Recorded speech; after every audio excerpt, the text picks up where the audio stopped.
Assalamualaikum warahmatullahi wabarakatuh. Alhamdulillahi wahdah, wassalatu wassalamu ala man la nabiyya ba'dah, amma ba'd. Bapak dan Ibu sekalian, jamaah kajian Jumat pagi Mushola Al-Ikhlas yang dimuliakan Allah. Alhamdulillah pada pagi hari yang cerah ini kita masih bisa menjalankan ibadah puasa dan juga menunaikan sholat subuh dengan berjamaah.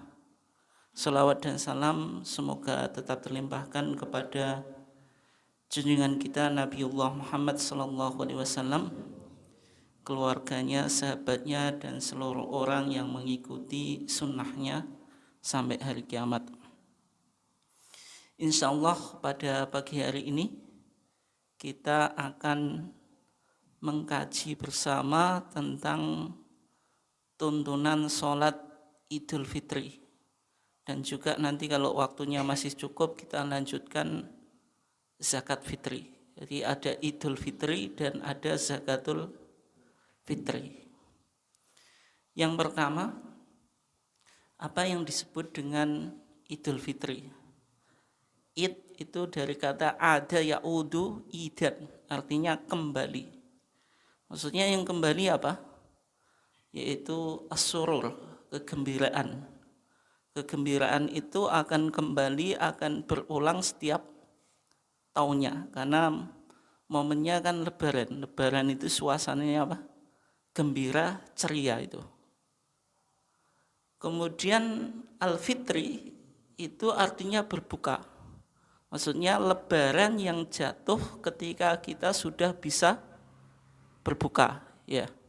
Karena kenapa kok disebut Idul Fitri? Karena selama 1 bulan kita menjalankan ibadah puasa. Ibadah puasa itu artinya tidak boleh berbuka di siang hari pada bulan Ramadan. Sehingga hari raya yang dihubungkan dengan berbuka itu disebut Idul Fitri. Tapi sebagian ulama ada yang menyebutnya Idul Fitrah. Kayak zakatul fitri itu zakatul fitrah. Jadi bahasa Jawa namanya apa Pak? Fitrah kan. Kalau fitrah itu suci. Berarti kalau disebut Idul Fitrah itu menunjukkan filosofi atau makna di balik lebaran ini. Bahwasanya orang yang berlebaran itu kembali pada fitrah, kembali kepada kesucian. Kenapa demikian? Karena puasa itu hakikatnya apa? Mensucikan atau sebagai purifikasi kita dari segala hal-hal yang negatif melalui sebuah proses yang disebut madrasah Ramadhaniyah atau sekolah apa? Ramadan. Sebagaimana hadis Nabi apa? Man shoma Ramadhana imanan wahtisaban ghufira lahu ma taqaddama min dhanbi. Nah, di dalam Islam, Bapak dan Ibu sekalian dimuliakan Allah, hari raya itu 2. Ada Idul Fitri, yang nanti sebagaimana yang disampaikan Pak Khudori tadi potensi berbeda. Ada yang Ramadannya 29, ada yang 30. Dan memang usia bulan Qamariyah itu antara 2 itu. Kalau enggak 30 ya 29. Dan bahkan Rasulullah ketika hidup di Madinah itu berapa Ramadan melakukan puasa? 9. 8 kali Ramadannya 29, sekali 30. Artinya usia bulan Qamariyah itu ya kalau enggak 29 ya 30. Oleh sebab itu nanti potensi yang berbeda ini, karena hisabnya yang 29 itu ketinggian hilal itu baru lebih 1 derajat. Padahal pemerintah mensyaratkan apa? 3 derajat. Sehingga potensi untuk berbeda itu sangat mungkin. Tapi tadi kita sikapi secara dewasa. Yang lebaran dulu nggak usah menyalahkan yang terlambat. Yang terlambat juga nggak usah menyalahkan yang lebih dahulu gitu. Biasa itu. Kemudian yang kedua ada Idul Adha, yaitu hari raya yang dihubungkan dengan apa? Dengan udhiyah. Udhiyah itu artinya sembelian yang dilakukan di waktu duha. Jadi Idul Adha itu sama dengan duha. Kenapa? Karena secara umum jenengan nyembelih korban itu waktunya apa? Ya waktu duha itu. Meskipun di luar waktu duha juga boleh ya. Tapi umumnya kan waktu duha. Ada nggak di sini nyembelih kambingnya waktu sore? Kan jarang toh. Tetap itu sah ya selama masih di hari Idul Adha dan hari Tasyrik. Tapi secara umum itu dilakukan di waktu duha. Makanya sembeliannya disebut apa? Udhiyah, yaitu sembelian yang umumnya dilakukan di waktu duha. Kemudian Bapak dan Ibu sekalian yang dimuliakan Allah, Id atau lebaran dari dalam Islam itu selalu dihubungkan dengan ibadah. Artinya momentum kegembiraan itu tetap tidak menghilangkan nilai spiritualitas. Sehingga Idul Fitri kita sebelumnya disunahkan apa? Diwajibkan puasa Ramadan, kemudian disunahkan apa? Sholat Id. Idul Adha juga semacam itu. Di hari Arafah sudah ada puasa apa? Arafah, kemudian kita melakukan sholat Idul Adha dan juga apa? Menyembelih korban. Artinya momentum kegembiraan dalam Islam itu tetap dihubungkan dengan apa? Ibadah atau nilai spiritualitas. Nah, ketika kita Id itu ada kesunahan yang disebut dengan takbiran. Apa? Takbiran. Nah, kalau takbiran Idul Fitri itu waktunya kapan? Dimulai ketika matahari terbenam sampai kita selesai melakukan apa? Sholat Idul Fitri. Kenapa kok dimulai dari terbenamnya matahari? Dalilnya di dalam surat Al-Baqarah ayat 185 Allah Subhanahu wa taala berfirman, "Walitukmilul iddah," dan hendaklah kamu menyempurnakan iddah bilangan apa? Puasa Ramadan. Walitukabbirullah, dan hendaklah kamu membesarkan Allah atau mengagungkan Allah ala ma hadakum, atas apa yang Ia memberi petunjuk kepada kamu sekalian, wa la'allakum tashkurun, supaya kamu bersyukur. Dalam ayat ini dikatakan walitukmilul iddah, hendaklah kamu menyempurnakan bilangan puasa Ramadan. Kalau sudah selesai, walitukabbirullah, disuruh membaca takbir untuk siapa? Untuk Allah. Nah, kapan kita menyelesaikan bilangan puasa Ramadan? Ya ketika akhir terbenamnya matahari di hari terakhir bulan Ramadan. Ya nanti ada yang tadi 29 atau 30 usia bulan Ramadannya. Berarti kalau sudah selesai puasa, apa? Walitukabbirullah, hendaklah mengagungkan Allah. Sehingga mengagungkan Allah dimulai apa? Ketika terbenamnya matahari. Karena itu awal kita menyelesaikan ibadah puasa. Sehingga jumhur ulama berpandangan kalau takbiran itu sudah bisa dilakukan ketika apa? Matahari terbenam. Meskipun ini tidak semua negara Bapak dan Ibu sekalian. Misalnya di Mesir malam hari raya itu sepi. Belum didengar suara takbiran. Takbiran itu baru dimulai menjelang subuh gitu. Enggak ada juga takbir keliling. Itu tradisi Indonesia. Makanya nanti dengan kalau di Timur Tengah kok malam lebaran sepi. Memang takbirannya dimulai ketika menjelang subuh gitu. Nah, Ibnu Umar itu melakukan praktek takbiran. Prakteknya bagaimana? Ibnu Umar itu annahu kana idza ghada ilal musalla yaumal id kabbara fa rafa'a sautahu bitakbir. Ia kalau mau berangkat ke musola itu apa? Tempat sholat. Karena di zaman Nabi pelaksanaan sholat id itu di musola. Musola itu bukan musola ini loh. Maksudnya tanah lapang yang khusus digunakan sebagai sholat id. Itu kira-kira 200 meter di arah selatan dari Masjid Nabawi yang sekarang jadi parkiran itu. Itu yang disebut apa? Musola. Jadi Ibnu Umar kalau mau berangkat ke musola itu kabbar, dia sudah mengucapkan takbir. Farafa'a sautahu bitakbir. Kemudian mengeraskan suaranya dengan takbir. Sehingga Bapak dan Ibu sekalian jenengan kalau mau berangkat ke tempat sholat nanti dari rumah sudah disunahkan apa? Takbiran. Apakah cukup di dalam hati atau boleh dikeraskan? Boleh, karena Ibnu Umar tadi farafa sautahu, mengeraskan suaranya. Artinya ini syiar, sehingga kalau jenengan takbirannya kok didengar oleh orang lain itu bukan riak, tapi apa? Mensiarkan hari raya, gitu ya. Nah, kemudian bacaan takbiran itu bagaimana? Ada dua versi ya kalau di masyarakat. Ada yang Allahu Akbarnya itu dibaca 3 kali, ada yang 2 kali. Berarti ada yang Allahu Akbar, Allahu Akbar, Allahu Akbar, La ilaha illallah, Wallahu Akbar, walillahil hamd. Ada yang cuma 2 kali, Allahu Akbar, 2 kali saja takbirnya.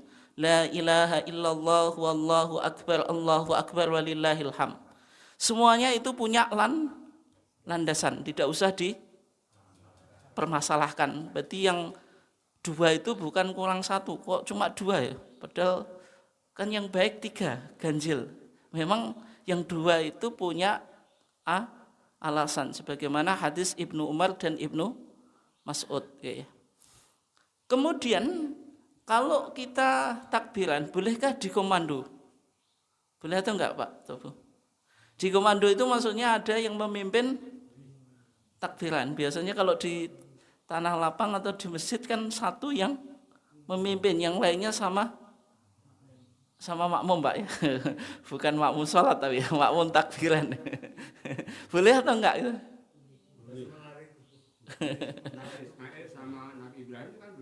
Oh gitu.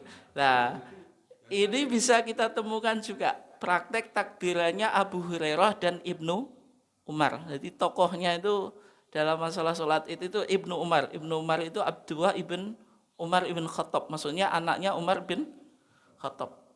Ketika di hari raya, ketika di bulan Dzulhijjah, 10 pertama daripada bulan Dzulhijjah kan sudah disunahkan membaca takbir. Tapi takbirnya tidak di belakang sholat. Keduanya itu apa?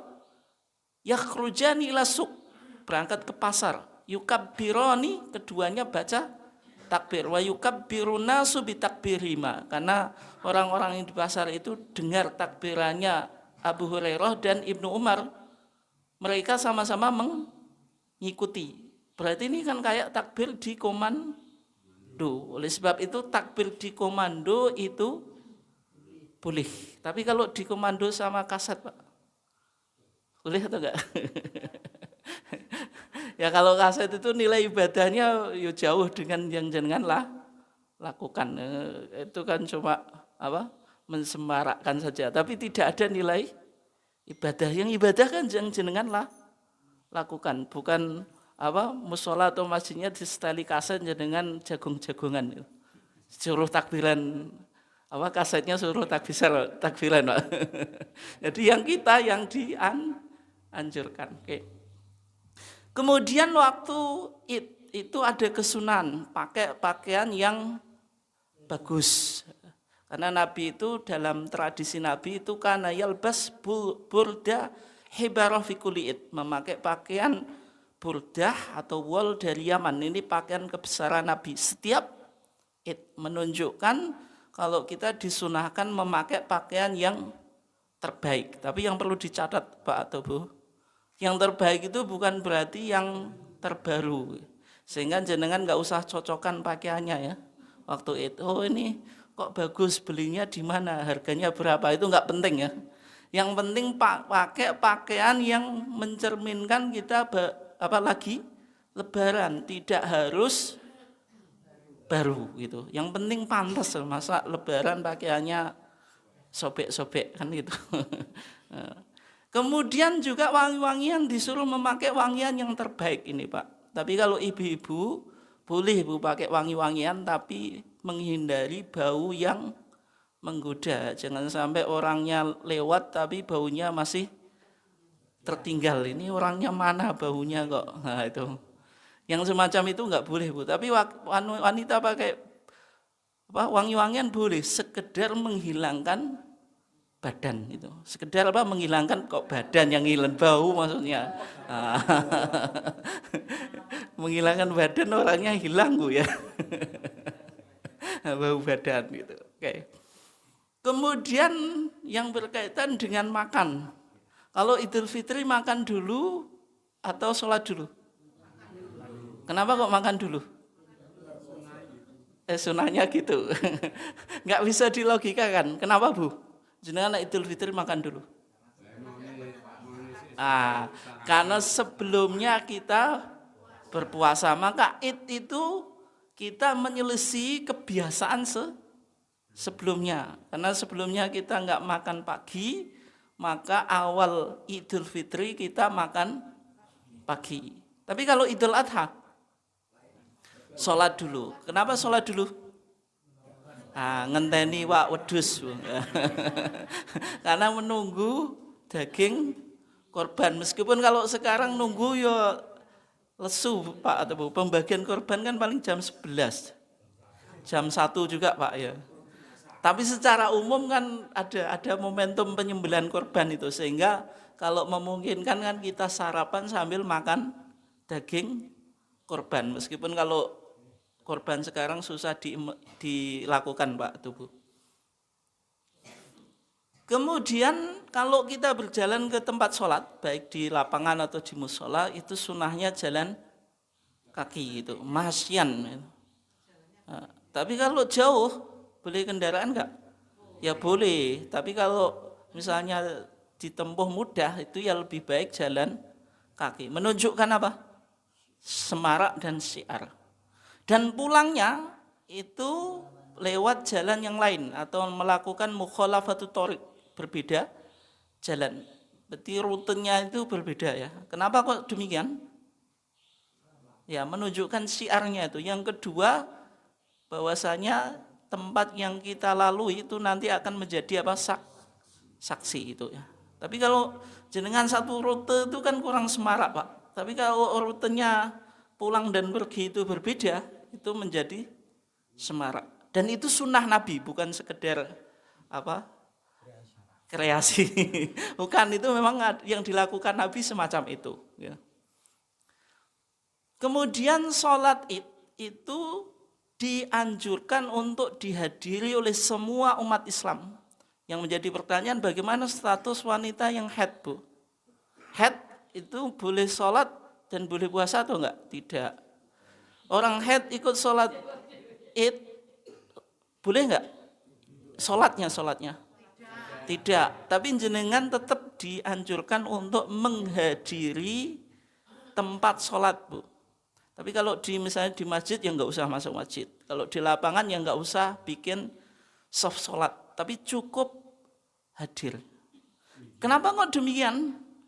Dalam Nabi dikatakan apa? Wa yashhadna al-khair wa da'wata ma'al muslimin.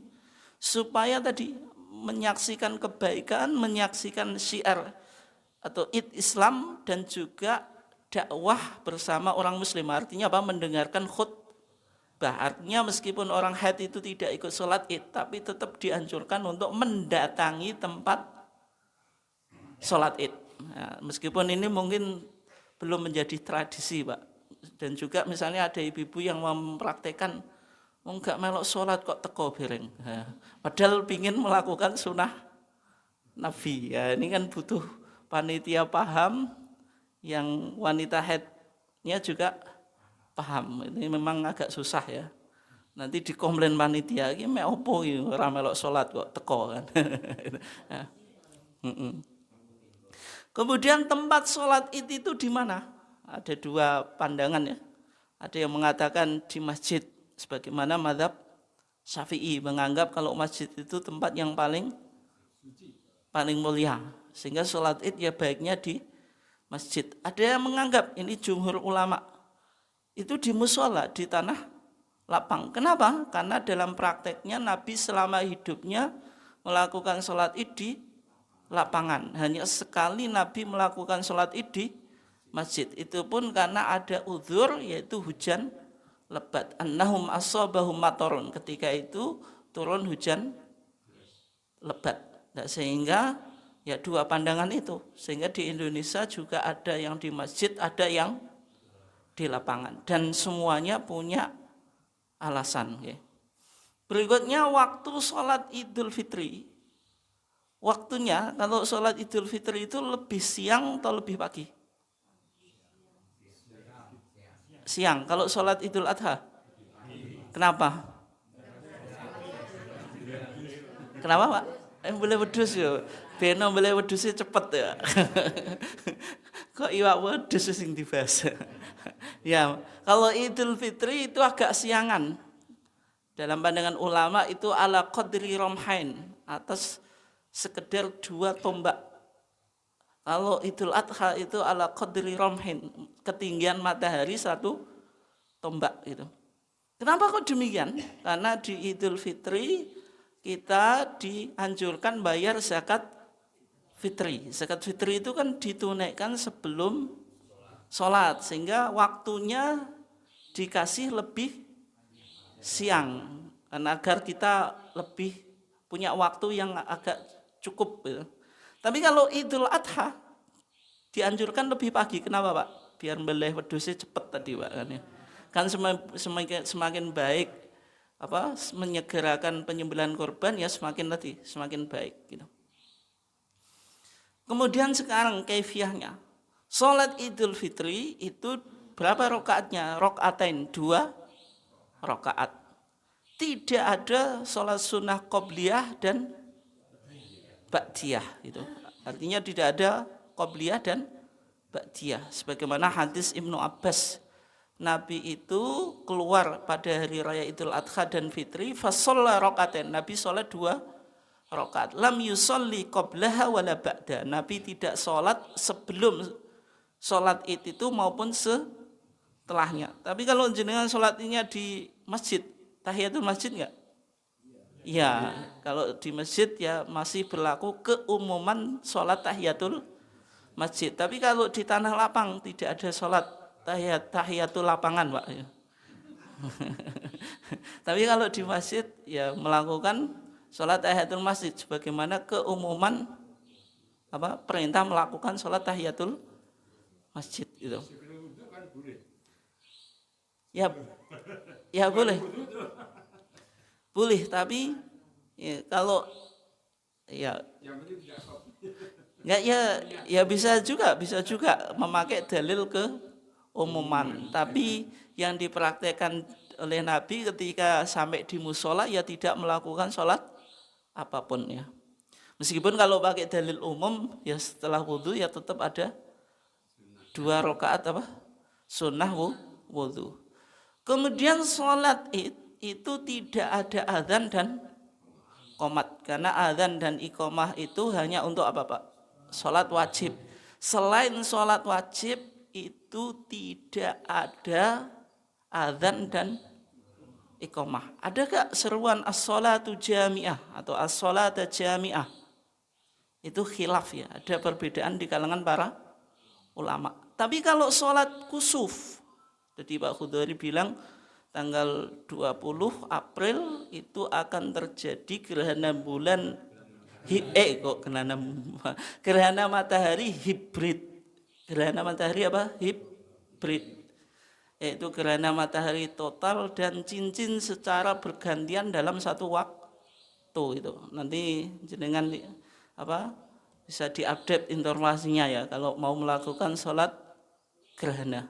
Kalau sholat gerhana itu ada hadis khusus tentang seruan as-sholatu jami'ah. Itu fi shahihain dalam Sahih Bukhari dan Muslim. Nabi itu ketika melakukan sholat gerhana, ba'atha munadiyan, mengutus orang yang tukang azan mengumandangkan as-sholatu jami'ah. Artinya kalau sholat gerhana itu ada hadisnya yang sahih dari Nabi.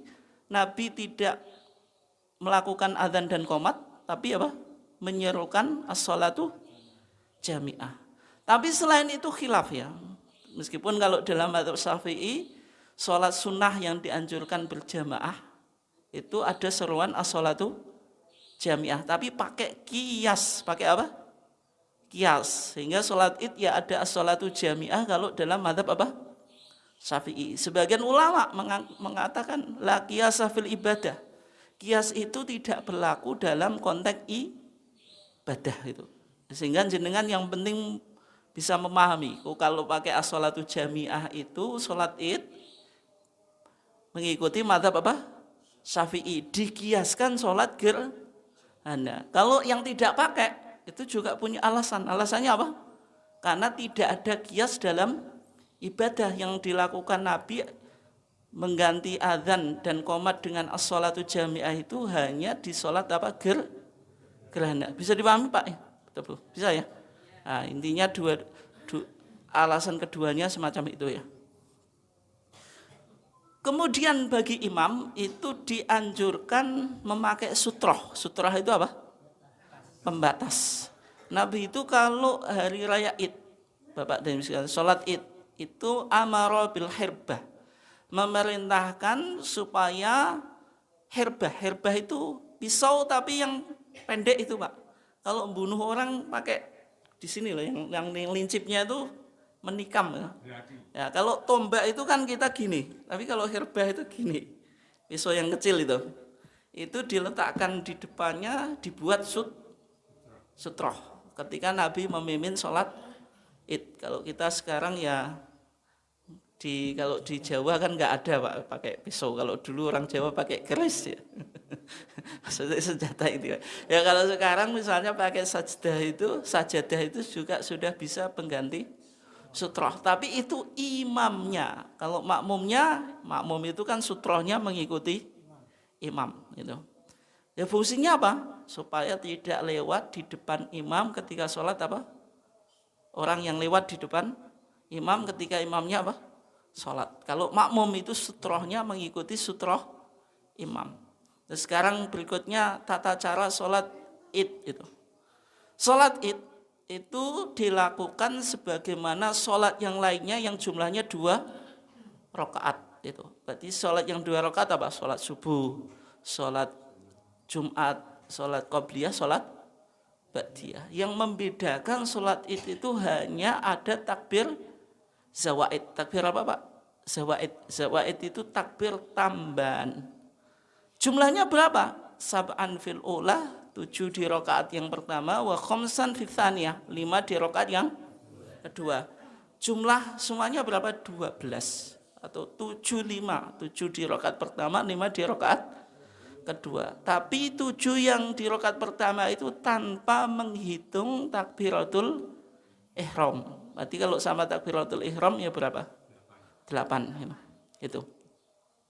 Itu pandangan mazhab Syafi'i. Tapi kalau mazhab Maliki menghitung 7 itu sama takbiratul ihram. Tapi kalau kita di Indonesia 7 itu selain takbiratul ihram itu. Yang pertama, kalau kita mau melakukan sholat Id, yaitu mengucapkan takbiratul ihram. Karena semua sholat pasti ada takbiratul ihram. Kenapa kok disebut ihram?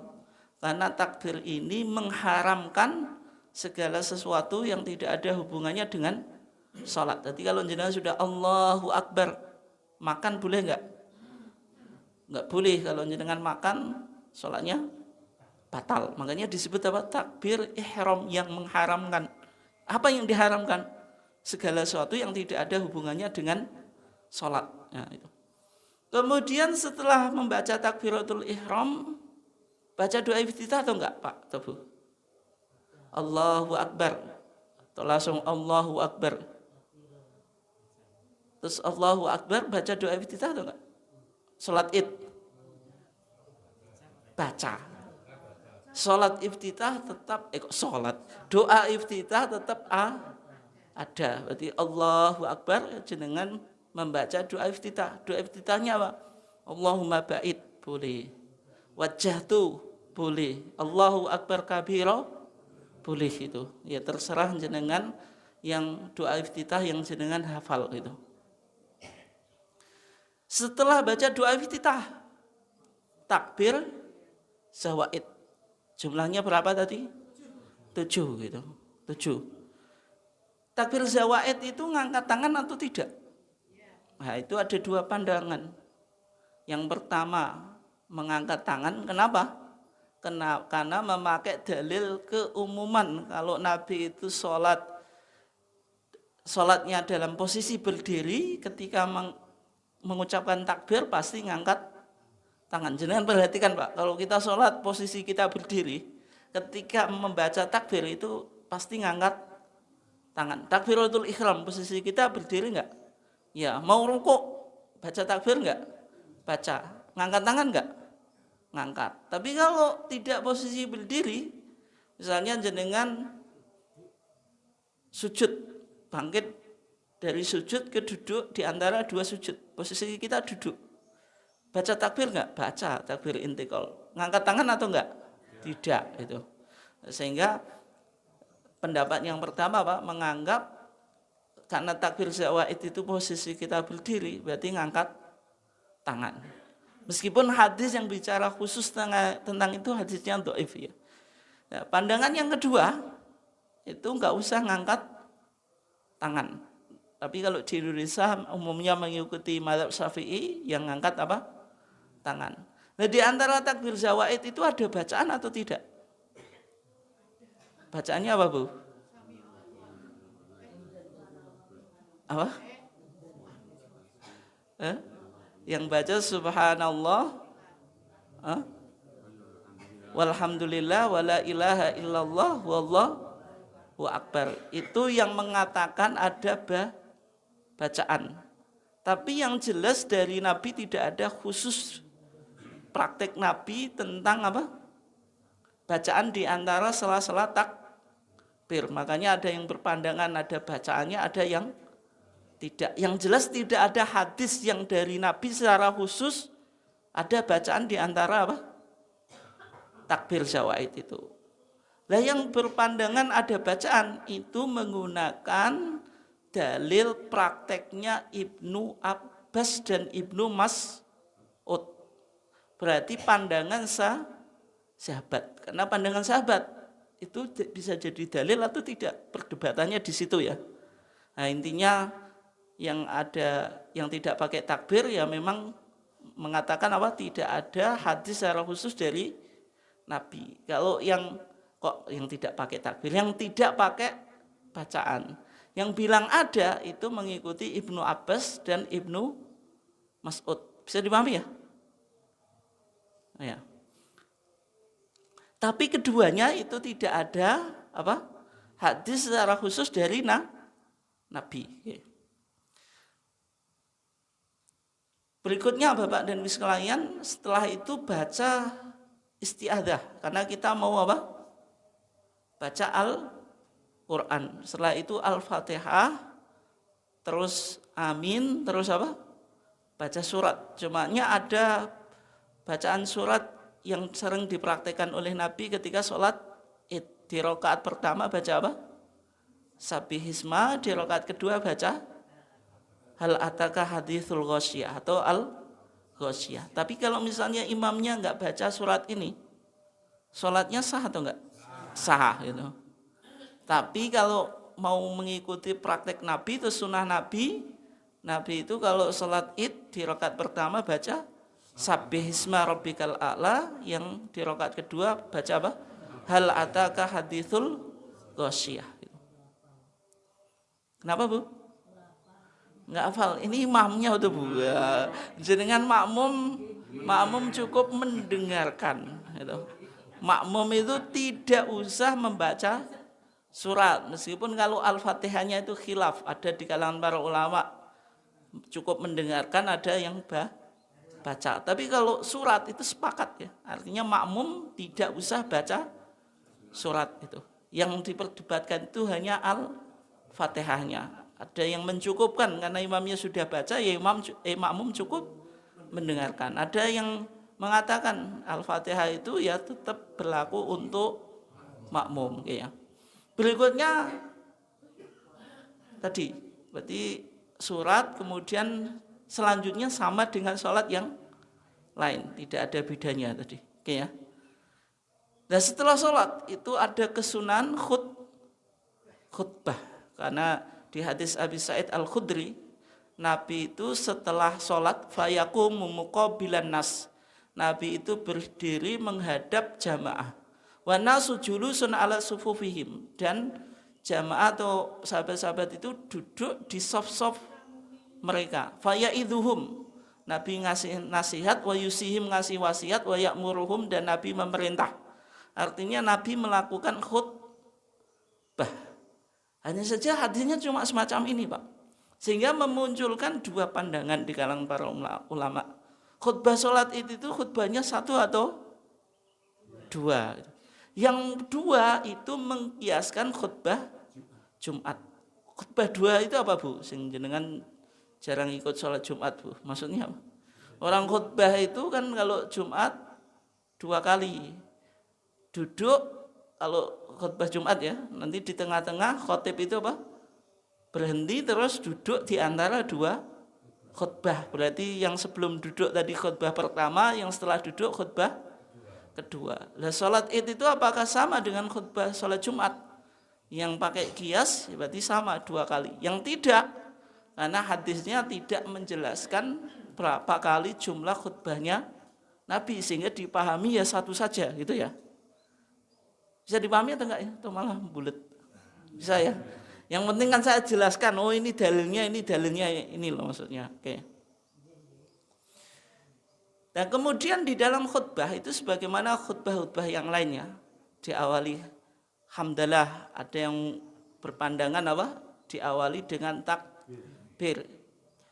Khutbah pertama 9 kali, khutbah kedua 7 kali takbir. Tapi hadisnya secara khusus dari Nabi enggak ada itu. Itu ijtihadnya apa? Mazhab Syafi'i. Sebagian ulama lain memahami ya sama dengan khutbah yang lain, diawali dengan hamdalah, kemudian baca sholawat kepada Nabi, wasiat, takwa. Tapi dianjurkan di sela-sela khutbah itu imam apa? Memperbanyak bacaan takbir. Iya. Makanya imamnya atau khotibnya ketika khutbah itu kan sering Allahu Akbar dan seterusnya itu kan. Kenapa? Karena masih dalam waktu suasana Id. Tadi kan dianjurkan untuk memperbanyak apa? Takbir. Oke. Itu tentang sholat Id. Ini waktunya masih lama, Pak. Nah, sekarang kita lanjutkan Idul Fitri. Kok Idul Fitri? Zakatul Fitri. Nah, Zakatul Fitri. Zakat fitri itu apa? Zakat itu mengeluarkan apa? Sebagian atau seluruhnya, Pak? Sebagian. Mengeluarkan harta ya. Jadi zakat itu ada 2, ada zakatul fitri dan zakatul mal. Kalau zakatul mal itu pensucian harta, tapi kalau zakatul fitri itu pensucian jiwa. Berarti kalau zakatul fitri yang disucikan itu jiwa kita. Sehingga zakat fitri itu juga namanya 2 tadi. Ada zakatul fitri karena zakat ini wajib setelah berakhirnya apa? Puasa. Ada yang mengatakan zakatul fitrah. Kenapa? Karena zakat ini jadi fitrah atau pensuci jiwa. Dan zakat fitri itu difardukan di tahun 2 Hijriah sebagaimana apa? Puasa. Kita coba bahas dalil tentang wajibnya membayar zakat fitri. Di hadis Ibnu Umar ya, Rasulullah itu memfardukan zakat al-fitri min Ramadan. Di bulan Ramadan, so'an 1 sok ya. Zakat fitri itu kadarnya 1 sok, nanti kita bahas. Yang dikeluarkan apa? Min tamrin, kurma. Au so'an min syair, atau 1 sok dari gandum. Atas siapa diwajibkan zakat fitri itu? Yang pertama alal abdi, hamba saya pun diwajibkan. Wal khuri, orang yang merdeka. Wa dzakari wal untha, laki-laki dan perempuan. Was-shaghiri wal kabir, anak kecil pun juga wajib.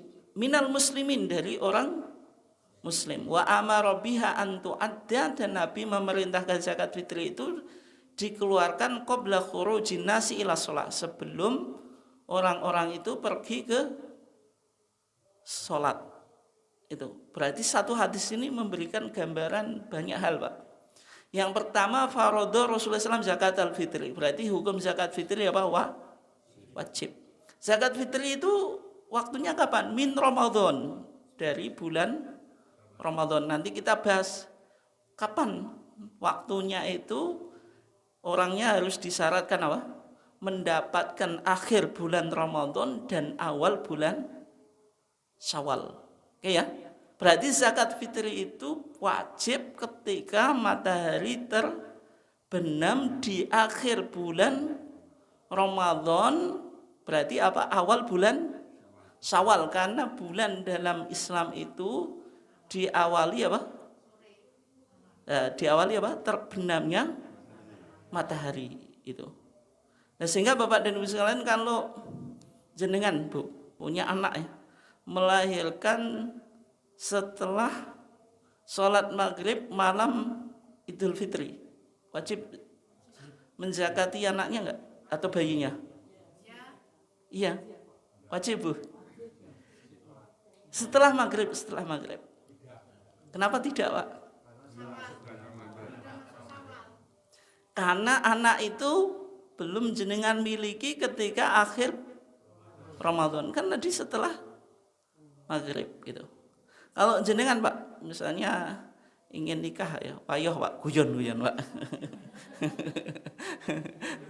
Nikahnya itu setelah Isya malam hari raya.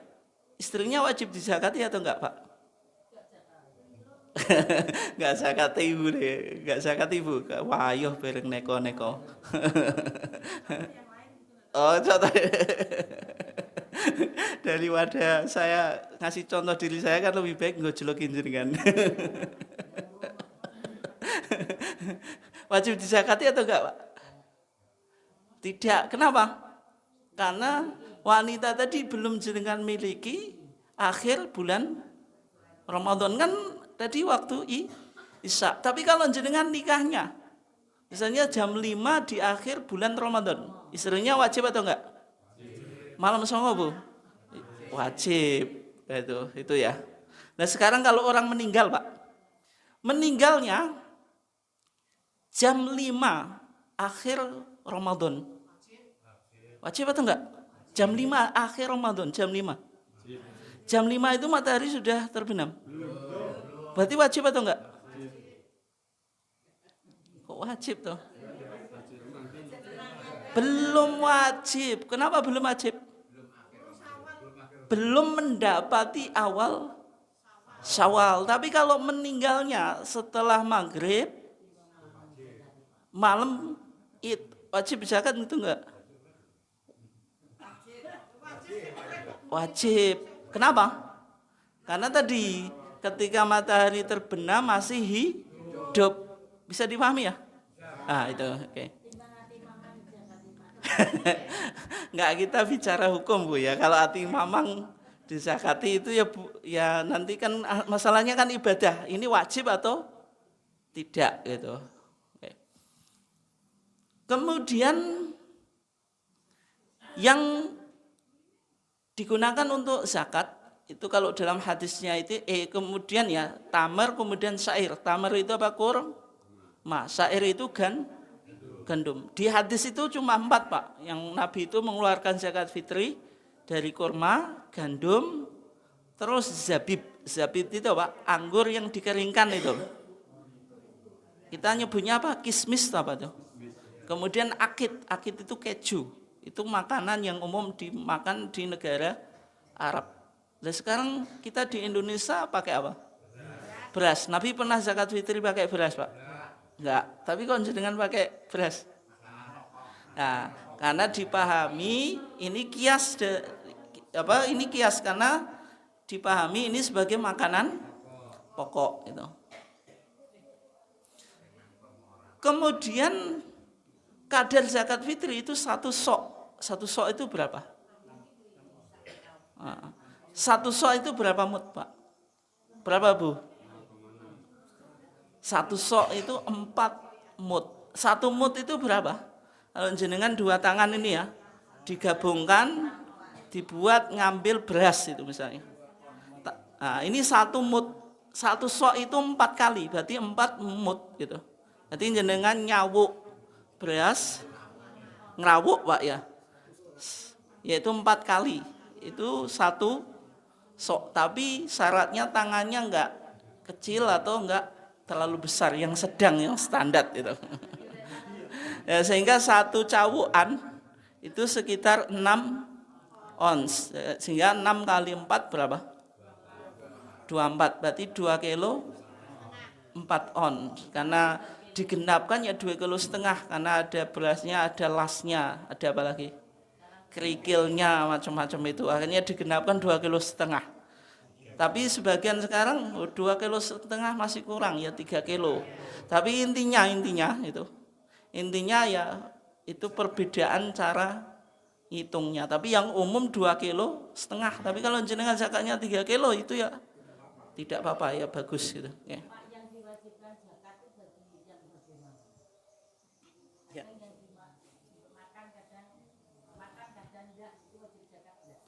Ya.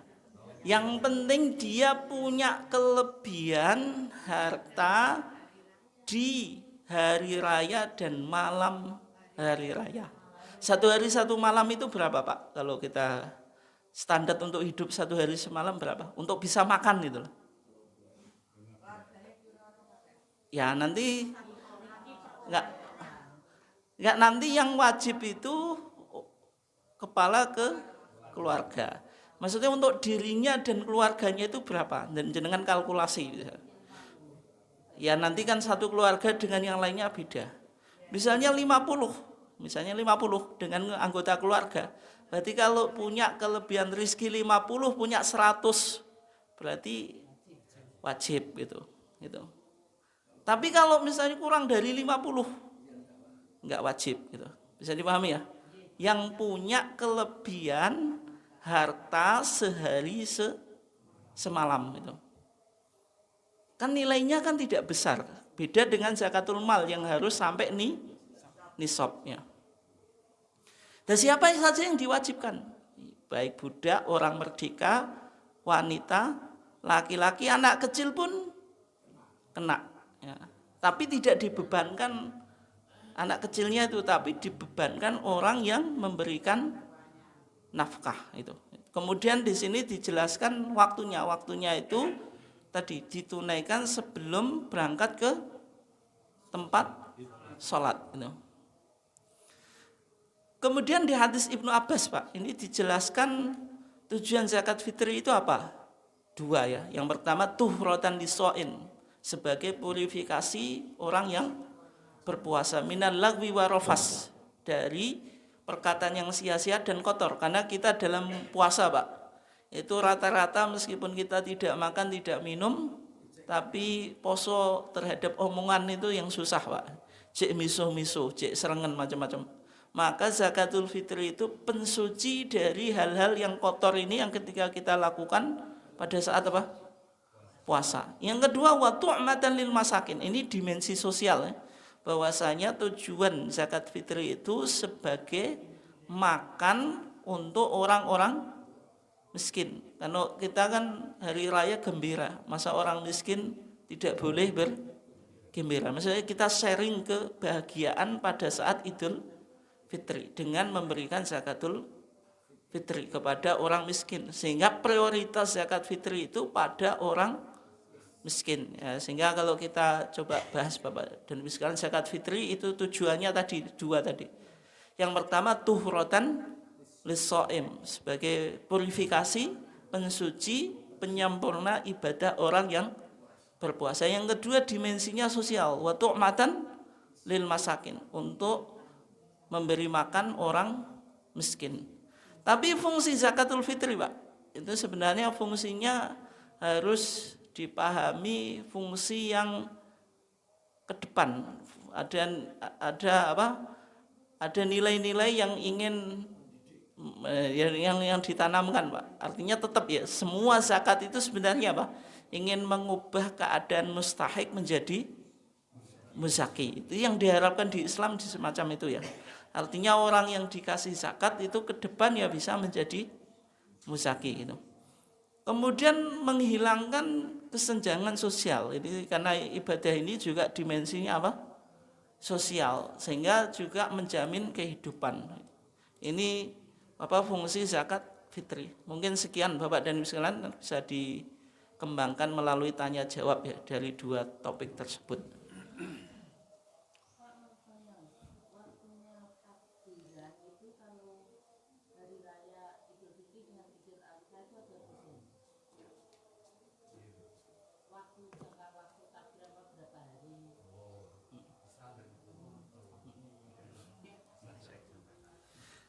Kalau Idul Fitri itu dari terbenamnya matahari sampai sholat dilakukan. Tapi kalau Idul Adha itu lebih panjang, Bu.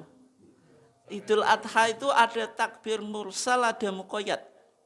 Muqayyad itu yang dilakukan setelah sholat apapun ya. Itu mulai dari subuh hari Arafah sampai akhir hari Tasyrik. Berarti jenengan waktu puasa Arafah itu subuhnya sudah takbiran, tapi di belakang sholat. Setelah sholat kan biasanya takbiran tuh Pak. Nah itu berarti 4 hari ya, hari Arafah, Idul Adha, Tasyrik. Kok 4 hari berarti? Ya 4 hari ya. 4, 3, ya. Enggak 5 atau berarti hari Arafah, Idul Adha, 3 hari Tasyrik. Itu diawali subuh hari Arafah sampai akhir hari Tasyrik. Akhir hari Tasyrik itu apa? Setelah asar. Itu yang takbir muqayyad. Muqayyad itu dilakukan setelah sholat. Tapi kalau mutlak itu yang penting jenengan memperbanyak takbir. Sejak masuk bulan Dzulhijjah sudah disunahkan membaca takbir, tapi tidak usah di belakang sholat. Ya kayak tadi yang dilakukan oleh Abu Hurairah dan Ibnu Umar Pak. Waktu pergi ke pasar kan baca takbir. Itu kan tanggal 1 Dzulhijjah sampai tanggal 10. Artinya ini takbir mutlak. Mutlak itu dimanapun, tidak harus di belakang sholat. Tapi kalau yang di belakang sholat, mulai subuh hari Arafah sampai asar akhir hari Tasyrik gitu. Kalau Idul Fitri mulai terbenamnya matahari sampai kita sholat gitu. Setelah itu ya tidak ada takbiran. Okay.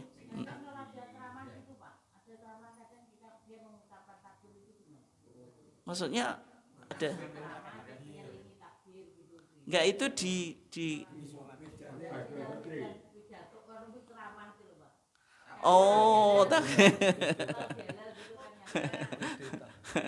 ya itu memang takbir itu Nabi kalau naik baca takbir. Kalau itu enggak ada anjuran secara khusus. Tapi kalau momennya Idul Fitri, Idul Adha memang tadi walitukmilul iddata walitukabbirullah. Itu ada anjuran secara khusus. Tapi kalau ceramah takbir, jenengan mau takbir atau tidak itu enggak perlu. Ya itu kan keinginan sendiri tuh Bu. Tapi kan tidak ada anjuran dari sunnah. Tapi kalau jenengan momennya Id, ya memang dianjurkan untuk takbiran. Misalnya kalau di Idul Fitri atau Idul Adha, setelah sholat yang lainnya takbir, jenengan disunahkan ngikut. Tapi kalau saya ceramah takbir Bu, jenengan diam ya nggak ada konsekuensi apapun gitu. Bisa dipahami ya? Nah, misalnya saya ceramah ini takbir, jenengan diam saja, itu ya nggak ada apa-apa. Ya nggak dosa, ya nggak dianjurkan. Tapi kalau momennya Idul Fitri, Idul Adha memang ada anjuran secara khusus. Ya. Maturun. Ini ada satu yang saya tadi nggak dengar gitu. Jadi orang meninggal setelah maghrib masih wajib mengeluarkan zakat. Sekarang pertanyaannya, iki wis tuwek kabeh ya ora ya. Bagaimana kalau hubungannya dengan nyawa, hidup, kemudian orang hamil itu sudah polah itu kan berarti sudah hidup. Ya Bu ya, kan wis polah ini hidup toh. Sing wis hamil itu loh. Nah, pertanyaannya orang di waktu hamil dia sudah wujud anak manusia dalam kandungan. Apa ini juga harus dikeluarkan zakat? Ini, karena apa? Mungkin udah 8 bulan, 4 mulai gerak itu umur berapa toh? 4 bulan. 4 bulan sudah mulai. 4 bulan sudah ditiupkan roh. Lah, sudah tiupkan lah. Setelah ditiupkannya roh itu kan berarti sudah ada kehidupan. Lah di sini kemudian Pak Jat ada Pak Bupati menteng kok bingung.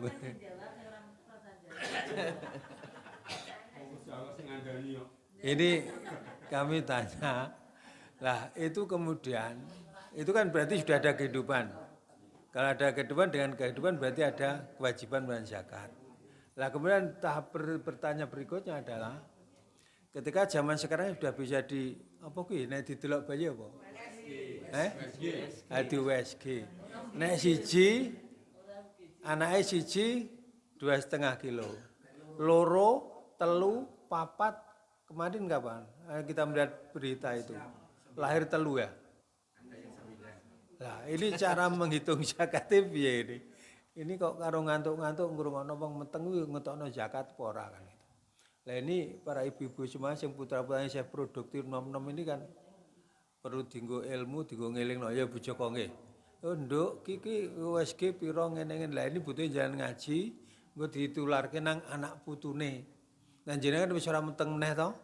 Lah sing nom-nom niki sing dianono niku lho niki nek kiye malake menerangne bener ae sing bloko gitu dadi ulang cetha. Nek digawe kiasan kadang enggak paham. Man cetha. Lah sekarang gimana ada kewajiban ketika nyawa sudah ditiupkan roh, nyawa ada kehidupan dan itu masih belum di luar, belum di alam ini. Niku Gus. Ya menarik ya. Kalau bayi di kandungan ya, apalagi sekarang sudah bisa dideteksi, dilihat pakai USG ya. Oh ini anaknya bagaimana kan itu. Zaman sudah canggih ya. Apakah itu wajib dizakati? Ya, jawabannya belum. Karena orang wajib zakat itu ketika sudah di alam dunia. Kalau itu masih di alam kandungan atau di alam rahim, sehingga belum kena zakat, kewajiban zakat gitu. Ya.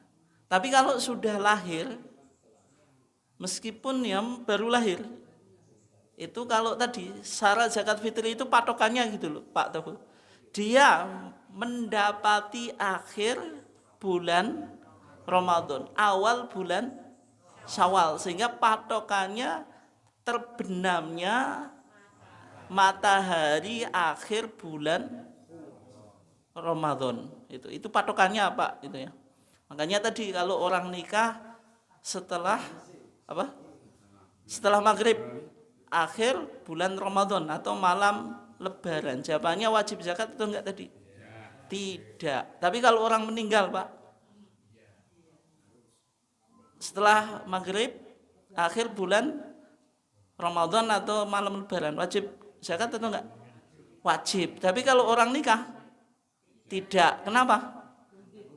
Karena sebelumnya atau di akhir bulan Ramadan belum jadi milik kita. Tapi kalau orang meninggal kan dimulai dia hukumnya kan hidup dulu. Tapi kalau orang nikah hukum asalnya bukan milik kita. Bisa dipahami ya? Itu patokan. Nggih, monggo. Nggih.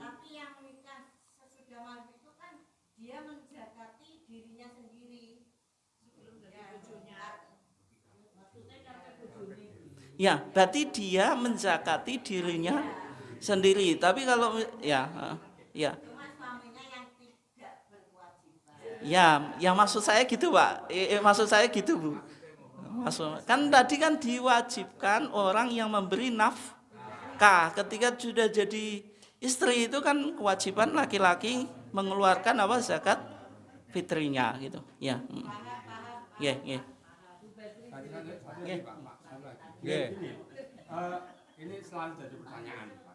Di antaranya bagi petugas penerima pembayaran zakat itu apakah ada doa khusus? Artinya bagi yang menerima mungkin ini zakat saya terus diterima oleh bagi petugas, terus didoa apa ada doa khusus? Apa cukup? Ya terima kasih atau gimana tak? Karena supaya apa ya membuat bagi yang mengeluarkan zakat itu rasa niki nek didoakan yo mantap, ada mantap senang gitu mas. Saya doanya ada enggak doa khusus? Ya, kalau dalam Al-Qur'an gimana, Pak? Khud min amwalihim. Ambillah dari sebagian harta mereka. Karena zakat tadi, Pak, zakat itu tidak semua harta, hanya sebagian. Makanya zakat hanya presentasinya ada yang 2,5%, zakat pertanian 5 atau 10%. Artinya tidak total. Makanya min amwalihim, dari sebagian harta mereka. Khud min amwalihim sodakotan. Meskipun pakai sodakoh, tapi ini sodakoh yang wajib. Bukan kayak fikih, zakat wajib, sodakoh sunnah atau pilihan. Tapi kalau Al-Quran itu terkadang zakat itu disebut sodakoh. Berarti sodakoh ini sodakoh yang wajib. Khud min amwalin sodakotan tutohiruhum. Zakat itu mensucikan muzaki itu. Watu zakim biha, dan juga purifikasi. Terus Nabi bilang, Pak, wasolli alaihim. Wasolli makna sholat apa secara bahasa? Mendoakan kebaikan. Berarti Nabi setelah ngambil zakat suruh mendoakan. Inna sholataka sakanulahum. Sesungguhnya doa baikmu wahai Nabi membawa ketenangan bagi muzaki. Sehingga amil zakat itu sunnahnya apa, Pak? Mendoakan kebaikan. Apakah ada doa khusus? Yang jenengan minimal bilang jazakumullahu khairan katsira. Semoga Allah apa? Memberkati harta jenengan. Barokah itu apa? Barokah itu kan ziyadatul khair. Hartanya juga ziyadah, tambah, semakin baik. Karena tidak semua orang hartanya semakin tambah semakin baik loh. Bisa jadi hartanya banyak tapi tidak mau infak, hanya dikonsumsi sendiri. Harta yang barokah itu apa? Hartanya semakin banyak hartanya semakin dia berbuat baik. Itu yang perlu dicatat itu, Pak atau Bu. Sehingga selama ini dari kita ini hanya menyerahkan iki jakete Beni, iki jaket itu kembali selak jaketnya namanya juga terus pulang nggak berdoa gitu enggak. Cuma kita jadi bagaimana? ya nggak apa-apa. Tapi kan amilnya minimal terima kasih atau semoga berkah. Ya. Yang penting itu nggak kenapa kok amil itu disuruh mendoakan, kenapa? Inna sholataka sakanul lahum. Sesungguhnya doa kebaikan itu akan membawa ketenangan secara psikologis. Kalau jenengan ngasih zakat sama amilnya dibilang mudah-mudahan hartanya semakin barokah, semakin tambah. Jenengan akan apa? Memberi dorongan psikologis supaya apa? Bekerja lebih serius, nanti bisa mengeluarkan zakat lagi itu intinya gitu. Kalau doa khusus ya minimal tadi jazakumullahu khairan itu sudah ya. Yang penting kan mendoakan kebaikan, bukan amil itu wajahnya serem, Pak. Nah itu di zakatmu wis udah mulai ya itu bukan semacam itu ya. Pengalaman yang dulu itu orang tua saya itu ada beras di ember itu kita pegang terus ya ini An usirisal. Udah nggih. Ada dua tambah didik nih. Neng kekno zakat dingenekno ngono piye wane? Ngono ya didongakno apa ora? Satu. Pun nggih lho lah. Wes, yang kedua iki hati-hati nih harus kita ketahui. Oke. Yang kedua, hubungannya dengan tanggung jawab mengeluarkan zakat. Untuk pembantu gimana? Ini dijawab. Pembantu begini. Mbak saya itu kan ada pembantu yang sudah tua, kuwi ra duwe anak ra duwe bojo ya melune kuwi. apa kaitannya dengan budak dan sebagainya apa seperti itu. Kaitannya kalau dianalogikan zaman budak dan sebagainya ini. Lah ini gimana nasibnya pembantu ini apa juga tanggung jawabnya juragan? Itu. Monggo sing Ya. pembantu-pembantu kuwi lho. Ada pembantu dengan budak itu. Kalau di zaman Nabi itu kalau budak itu tanggungan tuannya. Nah sekarang pembantu itu apakah sama dengan budak? Jawabannya tidak, gitu. Tidak. Nah, jawabannya tidak. Sehingga jenengan ngasih zakat ke pembantu itu boleh. Tapi syaratnya ini penting Pak. Tobu, ini dengarkan syaratnya. Tidak boleh zakatnya itu sebagai upah gitu loh. Soalnya ada ini kejadian serius Pak. Ada orang punya usaha. Usahanya taruhlah sudah sampai nisab gitu. Dia pingin zakatnya itu diberikan karyawan, tapi itu sekaligus upah gitu. Itu tidak boleh. Tapi kalau zakatnya dikasihkan karyawan boleh, tapi tidak sebagai upah. Lah nak ngono pokpek to Pak gitu. Balik nehan. Itu nggak boleh. Berarti ya. Ya, nggih monggo. Kebanyakan yang ada di tengah-tengah masyarakat bahwa ada orang yang membayar zakat fitrah, tetapi menurut analisa takmir ini adalah termasuk orang yang berhak menerima zakat. Katakan miskin tetap diberi oleh amil, padahal dia pun juga mengeluarkan zakat fitrah. Bagaimana itu? Nah ini menarik Pak. Orang yang berkewajiban membayar zakat fitrah Pak, orang yang memiliki kelebihan sehari semalam pada hari raya. Itu yang wajib mengeluarkan zakat fitrah. Kalau orang yang punya kelebihan tadi, makanya saya gambarkan misalnya itu nominalnya kalau kita nomilkan zaman sekarang 50.000 gitu. Meskipun itu tergantung anggota keluarganya Pak gitu. Misalnya dia tadi cuma punya uang 100.000, tapi kan secara kalkulasi hidup sehari semalam tadi 50.000, berarti dia mengeluarkan zakat fitri. Tapi nanti dia juga berhak mendapatkan zakat fitri gitu. Itu. Berarti dia yang mengeluarkan zakat fitri dan juga berhak menerima zakat fitri gitu. Ya. Cukup nggih? Muga-muga dadi ilmu dan minggu depan mulai hari ini dipikirkan. Zakat fitrah saya, anak saya, cucu saya dan sebagainya. Zakat mal kita dan sebagainya diilmui dan diamalkan. Matur nuwun, mari kita tuh bersama dengan baca hamdalah. Alhamdulillahirabbil alamin. Assalamualaikum warahmatullahi wabarakatuh.